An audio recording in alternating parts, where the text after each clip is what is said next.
বলবো। First one is the food habit.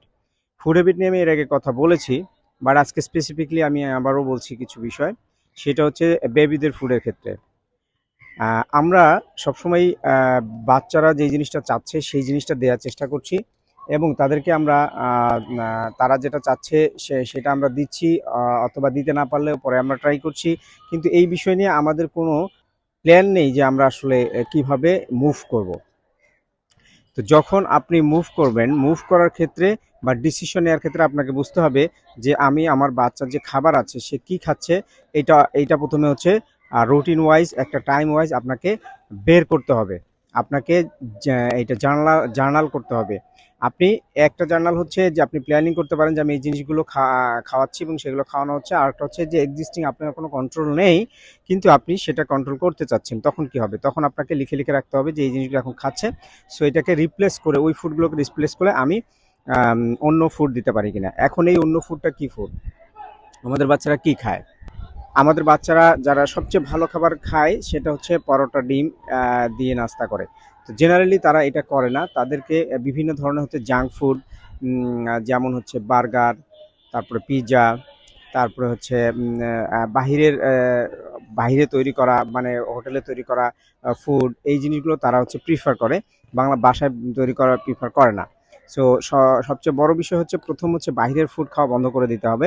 সেটার জন্য আপনাদেরকে যেটা করতে হবে যে আপনার বাচ্চা আসলে বাইরের খাবার কোনগুলো খাচ্ছে, কোথা থেকে খাচ্ছে, সেইটা আপনাদেরকে জার্নাল করে বের করতে হবে। তারপর ওই জায়গাগুলোতে রিপ্লেস করতে হবে। এখন বাসায় রান্না করা যে ফুডটা, এটা স্বাস্থ্যের জন্য খুবই ভালো, বিশেষ করে যদি সেটা লো টেম্পারেচারে তৈরি করা হয়। এখন আমরা যে খাবারগুলো খাচ্ছি, এগুলো বিশেষ করে সব ধরনের তেল যেগুলো আমরা খাচ্ছি, এগুলো সবগুলোই হচ্ছে টক্সিক প্রোডাক্ট, এবং এগুলো হাই হিটে এই তেলগুলো তৈরি করা হয়। এবং রিসার্চ করে দেখা গেছে যে বাংলাদেশ এবং ইন্ডিয়া বা এই যে পাকিস্তান, আমাদের এই এরিয়াতে যে তেলগুলো পাওয়া যায়, এগুলো মূলত হচ্ছে বিভিন্ন গার্বেজ থেকে এগুলো হচ্ছে কালেক্ট করা হয়।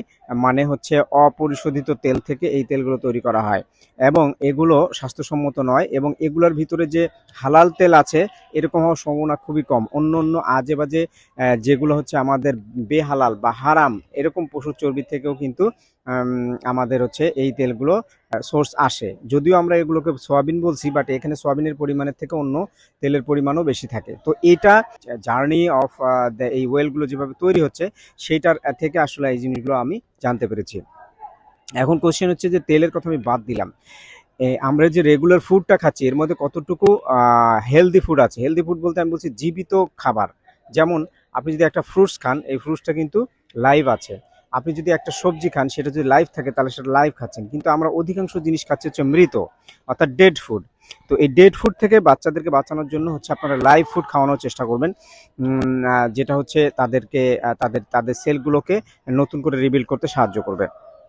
ফুড একটা এমন জিনিস, আপনি যেই ফুড খাবেন, আপনার আচার আচরণ, আপনার যে ডেইলি যে চলাফেরা, আপনার যে ব্রেইনের যে ফাংশন, এগুলো ডিপেন্ড করবে আপনার ফুড হ্যাবিটের উপরে। আমাদের ফুড হ্যাবিট, বিশেষ করে আমরা বাচ্চাদেরকে যে ফুডগুলো খাওয়াই বা আমরা যে ফুডগুলো খাই, এদের মধ্যে ডেড ফুড বেশি থাকে, ন্যাচারাল ফুড কম থাকে, তারপরে হচ্ছে ফাইবার কম থাকে। তো ফাইবার বেশিওয়ালা এবং যে সবজিগুলোতে হচ্ছে অতিরিক্ত পরিমাণে প্রিজারভেটিভ দেয়া নেই, এই প্রিজারভেটিভ ছাড়া সবজি কিভাবে খেতে হয়, তেল ছাড়া কিভাবে রান্না করা যায়, এই জিনিসগুলো কিন্তু আপনাদের এখন প্র্যাকটিস করতে হবে। বিকজ আপনারা খুব খেয়াল করে দেখবেন যে রিসেন্ট যে মেডিকেল হিস্ট্রি, এখানে কিন্তু দেখা যাচ্ছে যে অনেক অল্প বয়সের বাচ্চাদেরকে বিভিন্ন ধরনের সিভিয়ার টাইপের ডিজিজ হচ্ছে। এগুলো কিন্তু ফুড থেকে হচ্ছে, এবং তাদের মেন্টাল প্রেশার থেকে হচ্ছে। তো মেন্টাল প্রেশার নিয়ে আজকে আমি কথা বলছি না, আমি আজকে শুধু ফুড নিয়ে কথা বলছি। তো ফুড কন্ট্রোল করতে গেলে তাদের যে রুটিন আছে খাবারের, সেইখানে আপনাদের ন্যাচারাল ফুড অ্যাড করতে হবে। ন্যাচারাল ফুডের মধ্যে হচ্ছে ফুল হোল যে সিডস আছে, যেমন হচ্ছে আপনার বিভিন্ন ধরনের অ্যালমন্ডস আছে, বিভিন্ন ধরনের বাদাম আছে, বিভিন্ন ধরনের সিডস আছে, পামকিন সিডস, তারপরে হচ্ছে আপনি ছোলা, যেটা এটাও খাওয়াতে পারেন। এগুলোতে কিন্তু প্রচুর পরিমাণে ভিটামিন আছে, প্লাস হচ্ছে এগুলোতে প্রোটিন আছে। সো এগুলো তাদেরকে খাওয়ানোর অভ্যাস করতে পারেন। তারপরে হচ্ছে তারা এগুলো খাবে না, বাট তাদেরকে খাওয়ানোর অভ্যাস করতে হবে। সবজি, করল্লা, তারপরে পটল, আলু, এই যে যেই খাবারগুলো আমরা বড়রা খাই কিন্তু বাচ্চারা খেতে চায় না, তাদেরকে এই সবজিগুলো খাওয়ানোর অভ্যাস করতে হবে।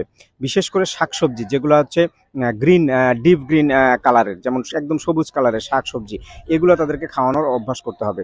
এবং এইটা কিন্তু বাবা মার দায়িত্ব। বাবা মা যদি চায় তাহলেই এটা সম্ভব। বুঝছি যে এই ভিডিওটি আপনাদের কাজে লাগবে। আমি এখানে ফুড নিয়ে কথা বলেছি, বাচ্চাদের ফুড হ্যাবিট কেমন হওয়া উচিত। তো তাদেরকে তাদের যে রিপ্লেসমেন্ট অফ ন্যাচারাল ফুড, এইটার জন্য আমি এমফেসিস দিয়েছি। ভিডিওটি ভালো লাগলে ভিডিওটা অবশ্যই শেয়ার করবেন আপনাদের বন্ধু বান্ধবের মধ্যে।